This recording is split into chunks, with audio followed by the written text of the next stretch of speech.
Mes chers amis de Café Évangile, ne pensez pas que je sois venu abolir la loi ou les prophètes. Je ne suis pas venu abolir, mais accomplir. Amen, je vous le dis, avant que le ciel et la terre disparaissent, pas un seul iota, pas un seul trait ne disparaîtra de la loi, jusqu'à ce que tout se réalise. Mes chers amis, dans l'évangile d'aujourd'hui, le Seigneur dit essentiellement deux choses. Premièrement, en ce qui concerne les préceptes légaux et liturgiques, il dit qu'il est venu les accomplir. Ainsi, les chrétiens ne sont plus liés par ces lois légales et liturgiques de l'Ancien Testament, car nous sommes désormais appelés à les accomplir bien davantage. Mais en ce qui concerne les lois morales, en particulier celles qui se trouvent dans les 10 commandements, aucun des préceptes enseignés n'est aboli. Au contraire, ces commandements sont approfondis et l'appel à la perfection morale est désormais beaucoup plus clair.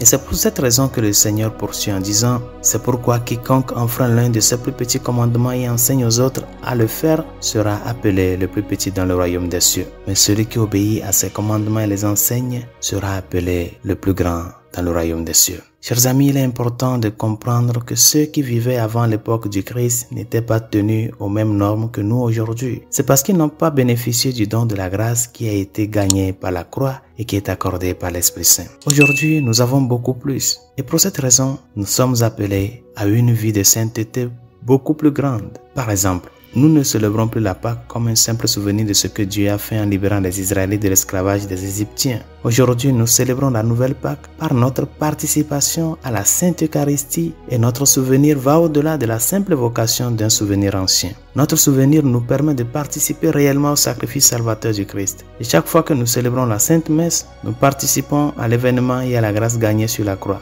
Et quant aux lois morales de l'Ancien Testament, elles deviennent la limite inférieure de la moralité. La limite supérieure est désormais beaucoup plus élevée. Nous devons aimer nos ennemis et prier pour ceux qui nous persécutent. Nous devons donner notre vie pour les autres et nous charger quotidiennement de notre croix pour suivre le Seigneur. Et nous sommes appelés à la perfection de l'amour sacrificiel et cela n'est possible que si nous participons à la vie, à la mort et à la résurrection de notre Seigneur Jésus-Christ. Résolution de ce jour, là où il y a de l'amour, il y a du sacrifice. Le sacrifice pour la personne aimée, c'est ça qui donne sens et vie à ce qu'est l'amour. Demande au Seigneur en ce jour de t'aider. Demande au Seigneur en ce jour à ce que ta vie comme chrétienne et chrétien soit cette vie qui exprime le sens de l'amour du sacrifice. Sacrifice pour le bien, sacrifice pour le vrai. C'est en ce sacrifice-là que tout ce que tu fais retrouve un sens de gratitude et d'amour. Bonne journée, Dieu vous bénisse.